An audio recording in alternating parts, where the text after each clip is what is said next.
Bonjour Alain Bauer, Bonjour. Professeur au Conservatoire national des arts et métiers. Merci beaucoup d'avoir accepté notre invitation. Vous avez publié récemment plusieurs ouvrages, j'en cite deux, L'espionnage pour les nuls, mais aussi l'encyclopédie des francs-maçonnes et des francs-maçons chez Grund. On en parlera d'ailleurs dans un instant, c'est très intéressant. Mais d'abord, l'Ukraine, puisque c'est une situation qui reste extrêmement mouvante, en particulier autour de Kherson. Un responsable russe a indiqué que les Russes allaient quitter la ville. Est-ce qu'à vos yeux, c'est du bluff de leur part pour piéger les Ukrainiens, ou est-ce qu'en réalité, ils ont déjà perdu cette ville ?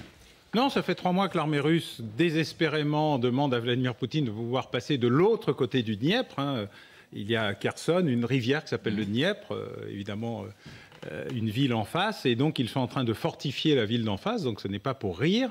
Ils sont défaits, détruits, déchiquetés. C'est une boucherie, c'est une sorte de Verdun local, mais ils ont perdu, ils le savent, et ils organisent une retraite plus ou moins structurée, plus ou moins carré, pour éviter ce qui s'est passé dans le Donbass, c'est-à-dire le moment où un domino tombe et tout s'effondre, et du coup les Ukrainiens gagnent 50-60 km. Là, les Ukrainiens vont gagner la rive du Dniepr et se trouver face à un mini-mur de l'Atlantique, alors aussi efficace que l'autre, donc pas très efficace, mais qui a vocation à ralentir l'avancée ukrainienne pour permettre à l'armée russe de se restructurer, ce qu'elle n'a toujours pas fait. L'armée russe veut se structurer en 3 grands corps d'armée. Elle a besoin pour ça de beaucoup de monde. Elle en a perdu énormément d'hommes, de matériel. Et donc tout ce qui se passe aujourd'hui sont des opérations de retardement devant l'inéluctable avancée de l'armée ukrainienne. Il y a un deuxième front dont on ne parle pas, qui est dans le nord Donbass. Vous avez raison. Alors pour le coup, le Donbass, c'est même encore différent. Vous venez de le dire. Vous avez dit vous-même plusieurs dizaines de kilomètres. Est-ce que vous allez jusqu'à penser que les Ukrainiens peuvent réussir à regagner tout le Donbass? Parce que là, ils sont en train d'enfoncer les positions qui étaient celles d'avant le 24 février. Ils sont en train de regagner la poche qui est au nord-est du Donbass. Il y a une espèce de poche, une sorte de triangle inversé, et de s'avancer vers Louhansk et Donetsk, c'est-à-dire les limites des 2 capitales des régions que la Russie avait récupérées en 2014, ce qui amène à penser que si cet effort continuait... Alors, je précise que l'hiver n'est pas un problème pour la guerre en Ukraine. Il y a toujours eu des guerres en Ukraine en hiver. Ce qui est un problème, c'est la Rasputitsa. C'est le moment où il y a la boue, voilà, c'est le moment où rien n'est fixé. Mais quand à moins 40, c'est plus facile. Et donc, on pourrait arriver à une situation où la Russie terminerait l'année avec moins de Donbass qu'elle n'en avait au début de cette opération spéciale. Mais sans pour autant que ça préjuge de l'issue finale du conflit. Jamais. L'issue finale du conflit, c'est quand le conflit est terminé. Pour l'instant, on n'est pas encore proche du cessez-le-feu. Mais il se rapproche tous les jours un peu plus, notamment parce que les élections américaines vont peser, parce que des bouleversements à l'intérieur de l'Union européenne vont peser, parce que l'épuisement financier, l'épuisement physique, parce qu'on a besoin d'un cessez-le-feu pour éviter que les civils continuent à s'enfuir. Plutôt que fin du conflit, qu'est-ce qui vous fait penser qu'un cessez-le-feu, c'est un intermède, ça peut reprendre à tout moment. Donc ce serait une Vladimir Poutine, il n'a pas abandonné l'idée de gagner l'Ukraine. C'est une idée ancestrale, c'est un réflexe animal, ça correspond à l'idée qu'ils se font de leur propre roman national. Il en a encore les capacités de votre point de vue. On dit souvent, on fantasme peut-être qu'il est déstabilisé, que le régime peut chuter. Non, le régime est très stable et s'il chutait, ce serait pour plus extrême que lui-même. Le problème du remplacement éventuel de Vladimir Poutine, c'est pas par un libéral démocrate qui aurait tout d'un coup découvert la lumière, c'est pas Gorbatchev, c'est même pas Boris Eltsine. Il n'y a pas de Gorbatchev aujourd'hui en Russie qui attend de prendre la suite. Boris Eltsine. Il n'y a que Poutine ou plus faucon que lui. Il y a une question aussi sur les armes. Jusqu'ici, ce sont des armes conventionnelles qui ont été utilisées. On a évoqué les drones iraniens également. On a beaucoup parlé des drones ukrainiens, très efficaces. Aussi, dans l'autre sens. Drones très artisanaux, au service de la Russie. Mais très intéressants, y compris les drones navals. Il y a une question, au-delà du nucléaire, on en a beaucoup parlé et on ne va pas régler ce débat aujourd'hui. Mais est-ce que, de votre point de vue, d'autres armes peuvent être utilisées? Est-ce que les armes chimiques, telles qu'on les a connues, par exemple en Syrie, peuvent à un moment être un recours pour la Russie qui serait acculée? On a fait le bilan hier avec le centre de recherche de l'armée de l'air qui a publié une très intéressante qui dirige les opérations en Ukraine. La quasi-totalité des responsables sont des anciens responsables des opérations en Syrie. Il y a les noms, les responsabilités, les fonctions. Le CESA a publié cette note, elle est publique, c'est pas un secret d'État. Et donc ça montre qu'en matière de guerre, tout est autorisé, même ce qui est interdit. Et donc, du point de vue russe, il n'y a pas de limite à l'usage des armes, il faut juste que ça soit opérationnellement utile. Le problème, c'est que pour reconquérir un espace, Il faut que vos propres troupes ne soient pas victimes de vos propres exactions. C'est valable pour le chimique, c'est valable pour le bactériologique, c'est aussi valable pour le nucléaire tactique. Et donc, dans tout état de cause, il faut aussi savoir ce qu'on veut en faire. Or, la vision des Russes, c'est qu'ils veulent conquérir l'Ukraine. C'est pas une retraite avec on reviendra jamais et ça sera terra nullius. C'est on veut revenir et on veut enfin gagner ce qui était l'objectif de cette opération spéciale. Déstabilisation au sommet qui a raté, guerre de 3 jours qui a échoué. Là, on est dans une guerre de position. Ça ressemble un peu à 14-18, on va dire. Et donc, il y a là un enjeu majeur pour eux de revenir. Et puis, c'est officiellement le territoire russe. C'est-à-dire qu'ils se bombarderaient eux-mêmes. Donc, il y a des limites à l'exercice. Mais tout est toujours ouvert. Dans la doctrine militaire russe, qui n'a pas changé depuis un siècle, c'est la doctrine impériale devenue la doctrine soviétique, conservée comme doctrine russe, nouveau régime d'après 89-90, tout est autorisé, mais il y a des degrés et des limites, et il y a une sorte d'équilibre dans l'usage de ces armes qui doit être cohérent avec l'objectif. L'objectif est la conquête, pas la défaite. Et en faire un territoire vivable, on a bien compris. Vous faisiez allusion vous-même à l'instant aux midterms. C'est la semaine prochaine aux États-Unis, ces élections. Est-ce qu'elles auront, de votre point de vue, des conséquences immédiates sur le conflit, en particulier dans le scénario où les républicains ont une dynamique? Est-ce qu'ils peuvent dire on arrête d'aider l'Ukraine et on se retire? Est-ce que ce serait leur intérêt? Alors, d'abord, c'est pas immédiat, puisque le midterm a lieu, mais c'est pas comme en France. L'Assemblée ne s'installe pas la semaine d'après ou 15 jours plus tard. Ils s'installeront en janvier. Donc, il va y avoir ce qu'on appelle le lame duck, une espèce de moment un peu trouble où tout le monde fait ses valises, vote les derniers textes qui peuvent être votés, fait les comptes, fait des adieux déchirants et surtout prépare la suite. Dans ce midterm, dans ce lame duck, il peut se passer beaucoup de choses. C'est 2 mois. 2 mois, c'est très long. Surtout à l'échelle de ce conflit. Surtout à l'échelle de ce conflit. Deuxièmement, les républicains sont plutôt divisés. Ils disent pas on arrête tout. Ils disent ça coûte très cher et il faudrait peut-être trouver une solution. C'est un peu ce que Ronald Reagan avait fait quand il a battu Jimmy Carter et qu'il a réglé le problème iranien après une prise d'otage à l'ambassade et des gels d'avoirs iraniens considérables. C'est le moment où la parole revient aux diplomates de l'ombre, diplomates plus ou moins visibles. Il y a des volontés chez les républicains, parce qu'ils ont beaucoup de contacts avec les Russes, de trouver une solution au problème, c'est-à-dire de pousser au cessez-le-feu et au compromis plutôt qu'à une poursuite de la guerre. Il y a aussi aux États-Unis des faucons qui sont beaucoup plus va-t-en-guerre que l'équipe Blinken, Biden, Maison-Blanche, département d'État. En place aujourd'hui. Donc chacun, les militaires américains veulent une revanche sur l'Afghanistan. Ils veulent une revanche sur la Syrie qu'ils n'ont pas obtenue. Ils avaient obtenu la revanche en Afghanistan après le Vietnam. Ils ont reperdu l'Afghanistan, ils n'ont pas gagné en Syrie. L'ère Obama n'a pas été une gigantesque période d'excellence pour les affaires étrangères des États-Unis. Donc tous les scénarios sont possibles, plus d'engagement et moins d'engagement. Il peut y avoir une volonté de pousser. En fait, il y a toujours un moment où, juste avant le cessez-le-feu, vous faites une poussée pour acquérir les positions les plus puissantes possibles. Les plus favorables. Il y a une question qui semble désormais acquise, c'est on ne touchera plus à la Crimée.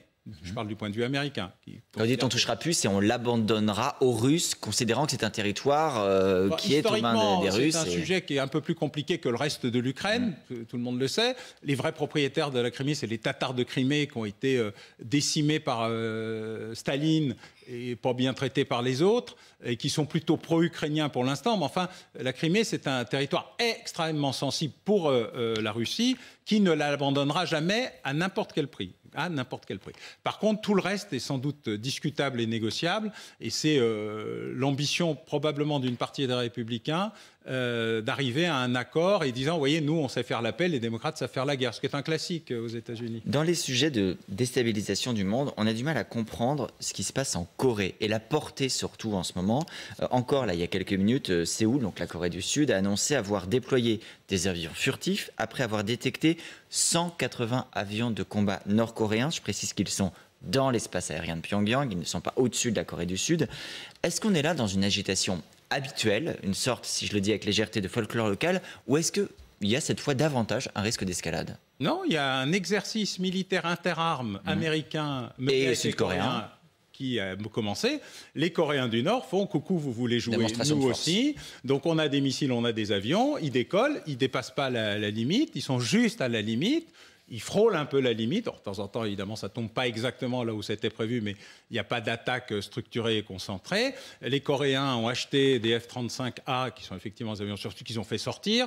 Mais les Américains, il y a 3 jours, ont envoyé des F-35B, d'un équipement beaucoup plus évolué technologiquement et beaucoup plus structuré, pour l'exercice en question. Et donc, à chaque fois, il y a une réponse du berger à la bergère. Alors, ça n'empêche pas les bêtises ou les erreurs. Je rappelle qu'en 83, on était au bord d'une guerre nucléaire totale parce que les Russes ont mal interprété un mouvement d'un exercice général de l'OTAN en Europe. C'est pas rien quand vous dites guerre nucléaire totale. Il faut toujours faire attention dans les exercices, mais ce n'est qu'un exercice et des mouvements, de l'agitation, de la fumée, je te montre qui est le plus fort et qui peut faire le plus de dégâts si. Mais ça s'arrête à si. Comment la Chine regarde ça de votre point de vue, que ce soit à la fois l'agitation en Corée ou le conflit ukrainien? On dit souvent, si Xi Jinping voulait arrêter le bras de Vladimir Poutine, s'il voulait arrêter le bras des Nord-Coréens, il pourrait. Le peut-il vraiment? Le veut-il? Alors, d'abord, Xi Jinping a laissé Vladimir Poutine faire ce qu'il avait. Il est venu le voir, il lui a expliqué. Il y a eu 2 déclarations officielles très longues, très détaillées. Comme toujours, tout ce petit monde passe son temps à nous dire ce qu'ils vont faire et nous faisons d'immenses efforts pour ne ni lire, ni écrire, ni comprendre. Donc, on a un petit sujet, nous-mêmes, d'écoute et de compréhension. Oui, c'est ça, d'arrogance occidentale qui nous permet de ne pas comprendre des choses qui sont juste en face de notre nez. Mais ça arrive, hélas, assez souvent, et pas seulement en matière de politique internationale. Non, Xi Jinping, il a laissé faire, parce que pour lui, c'est un test de est-ce qu'il peut arriver à faire en Ukraine ce que moi j'ai envie de faire à Taïwan. Donc, leçon.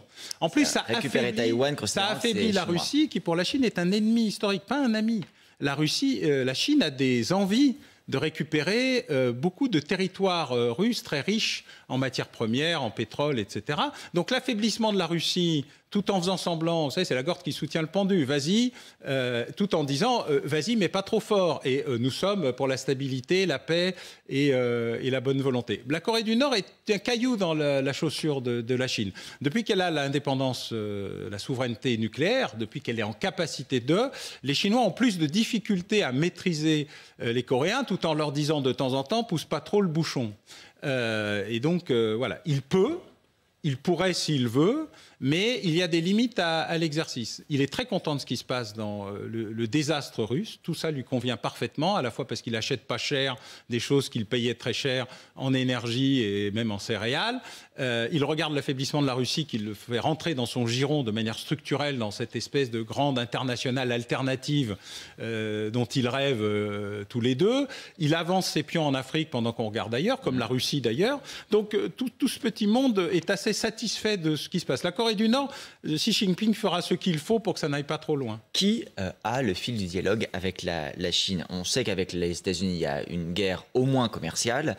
En Europe, il y a beaucoup de pays qui n'ont pas de contact. À l'inverse, l'Allemagne, avec son chancelier aujourd'hui, a la première visite d'un dirigeant de l'Union européenne ou du G7 depuis la pandémie, puisque Olaf Scholz est en ce moment même à Pékin. Est-ce que c'est l'Allemagne le meilleur ami, entre guillemets, de la Chine en Europe? C'est celui qui a le plus investi en Chine, qui a le développement industriel le plus structuré. Et je pense que, contrairement à ce que beaucoup de monde dit, c'est une très bonne idée qu'Olaf Scholz soit en Chine, à la condition qu'il ne soit pas que pour l'Allemagne. Emmanuel Macron, sans l'Union européenne, il n'y a pas de représentant d'autres pays ou d'instances européennes avec lui. D'abord, il fait ce qu'il a à faire. Il est élu du peuple allemand. Hein, il y a pas du couple franco-allemand. Pas du couple franco-allemand qui semble avoir quelques difficultés. Mais je pense que l'intérêt général serait qu'Emmanuel Macron se rendent en Chine et de la même manière que la présidente ou le président du Conseil européen. On ne peut pas ignorer la Chine, pas plus qu'on peut ignorer l'Inde. On va revenir en France, Alain Bauer, parce que je voudrais aussi avoir votre regard sur ce qui s'est passé ces derniers jours et ces dernières semaines sur le champ de l'activisme écologiste. Il y a eu plusieurs mouvements, parfois violents. Le plus emblématique, on l'a évoqué à de nombreuses reprises, c'est la réserve d'eau, la méga bassine de Sainte-Soline dans les Deux-Sèvres. Hier, le député Les Républicains Aurélien Pradié à l'Assemblée a une formule qui m'a interpellé. Il fait remonter la violence d'aujourd'hui à l'abandon du projet de Notre-Dame-des-Landes, ce projet d'aéroport dans l'Ouest, vers Nantes, par Emmanuel Macron et Édouard Philippe. Il dit « ça a ouvert la voie au pire. Ce jour-là, l'état de droit a abdiqué. Nous en payons le prix aujourd'hui. » Est-ce que vous partagez cette lecture? Est-ce que l'état de droit a abdiqué en France? Est-ce que c'est pour ça qu'on a ces manifestations violentes aujourd'hui? Alors, d'abord, la France est un pays très centralisé et très pyramidal qui a un petit souci de dialogue et de discussion avec tout ce qui se passe en dessous. Et donc, ça lui joue des tours parce que de temps en temps, il a des révoltes. La France, c'est le pays des révoltes paysannes, des jacqueries. Voilà, on a des jacqueries vertes, mais avant, on avait des jacqueries tout court. Deuxièmement, ça ne commence pas à Notre-Dame-des-Landes. Il n'a pas tort, mais ça commence avec le Larzac. Je précise que le moment où il y a eu un renversement de tendance dans la capacité de l'État à imposer des choix militaires, stratégiques, nucléaires, etc., c'est le Larzac. Le moment le pire, c'est Cress-Malville, la mort de Vital Michalon dans un affrontement terrible sur l'affaire du surgénérateur Superphénix. Donc nous avons des moments de révolte et puis des moments d'aplanissement, de dialogue, de pacification des mœurs, puis de nouveaux moments où face à une urgence climatique, même des collègues comme Alain Duhamel pensent qu'effectivement le moment est venu peut-être de passer à autre chose que blabla sans qu'il ne se passe rien, il faut passer à d'autres méthodes ou d'autres moyens. Donc la désobéissance civile en fait partie. Alors la désobéissance civile était la plus souvent non violente. Oui, là le ministre de l'Intérieur parle d'éco-terrorisme. Oui, mais il a rétropédalé, semble-t-il. Enfin, on est dans l'explication de texte assez philosophico-complexe. Moi, je n'utilise pas ce terme, même si personne n'a jamais défini terrorisme. Donc le terme est de libre usage. Il n'y a pas de texte qui définit ce que c'est. Personne ne s'est jamais mis d'accord sur la définition du mot terroriste. Je mets au défi d'ailleurs quelqu'un de me sortir une définition consensuel. Il n'y en a pas, même dans le code pénal. C'est vrai que la justice juge acte par acte, en réalité. C'est ça. C'est les actes de terrorisme. Le texte de 86 n'a pas réussi à traiter de cette question. C'est rien qui ressemble plus à un acte de terrorisme qu'un acte de résistance. Ça dépend de quel côté on se place.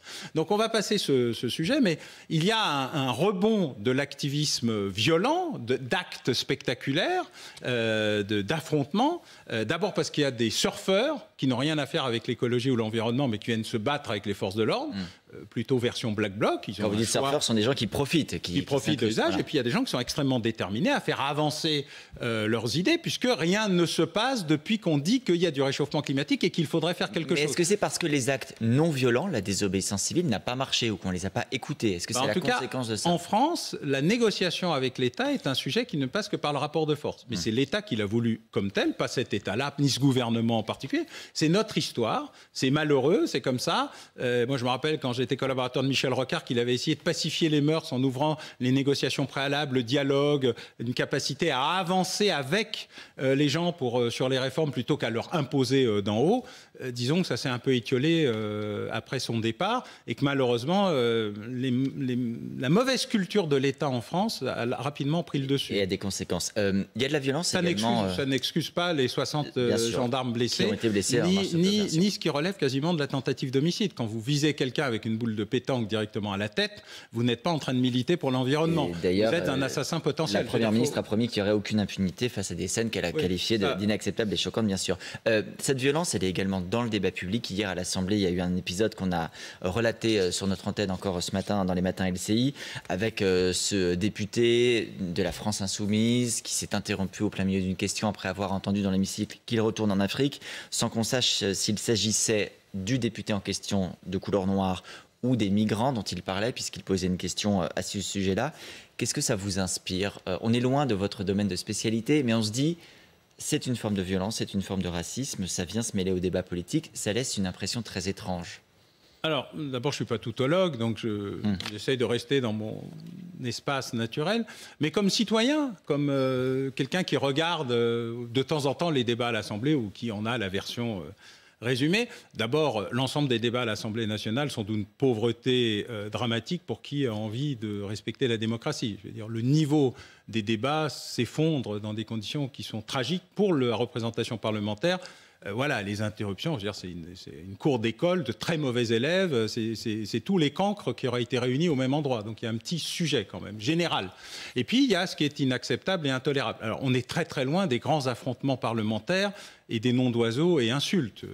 On est quand même à un niveau de relative pacification. Pour le coup, le niveau de violence a baissé, vous dites au fil Le niveau de de violence verbale et physique, d'ailleurs on se battait à l'Assemblée, a fort heureusement baissé, mais du coup notre niveau de tolérance à ce qui semble inacceptable, notamment en matière de racisme ou de xénophobie, a fortement augmenté, et c'est une bonne nouvelle qu'on soit aussi réactif et que l'intervention du parlementaire en question a été au singulier ou au pluriel. Dans les deux cas, elle n'est pas véritablement acceptable, ni même compréhensible. Elle correspond à un refoulé, on va dire, qui devrait être légitimement sanctionné. Après, il ne faut pas tomber non plus dans l'animation politique, l'agitation politique, la mise en scène la mise en scène politique. Mais je comprends ceux qui ont été choqués et surtout heurtés, blessés par ce commentaire. Un mot, on arrive bientôt à la fin de cet entretien. Je disais tout à l'heure, vous publiez une encyclopédie très intéressante des francs-maçonnes et francs-maçons avec Roger Daché chez Grunt. Vous êtes vous-même présenté d'ailleurs dans cette encyclopédie comme une personnalité qui a eu des responsabilités importantes à la franc-maçonnerie. Vous avez été grand maître du Grand Orient. C'est très rare en politique de dire, dans la vie publique plus largement, je suis franc-maçon en France. Vous citez quelques exemples dans le livre. Xavier Bertrand, qui dit avoir démissionné, Gérard Collomb, Jean-Luc Mélenchon, Manuel Valls.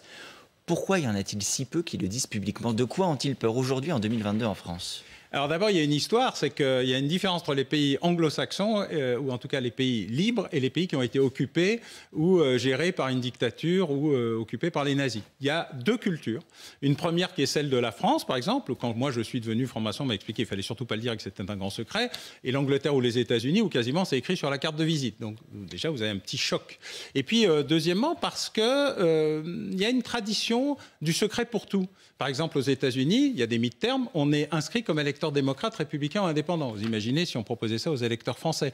On ne sait pas qui est adhérent d'une organisation syndicale, d'une organisation politique. C'est notre culture du secret, y compris sur les salaires. C'est une culture du secret particulière, pas plus pour les francs-maçons que pour les autres, mais moi j'incite depuis 20 ans maintenant à le dire publiquement. Les francs-maçons à assumer la fierté de leur appartenance, notamment en politique. Je leur dis, faites-le, ça vous fera des vacances et ça réglera cette question du pseudo-secret de l'appartenance. Et pour ceux que ça intéresse, vous découvrirez en consultant le livre que Voltaire, Mozart, Jules Ferry, George Washington, entre autres, il y en a beaucoup, étaient francs-maçons. Découvrir même ceux qui ne l'étaient pas. Ceux qui n'étaient pas. On lira tout ça. On croit qu'ils l'ont été. Avec beaucoup d'intérêt. Merci beaucoup Alain Bauer d'avoir été notre invité. Dans un instant, c'était Elisabeth Martichoux pour le temps de l'info.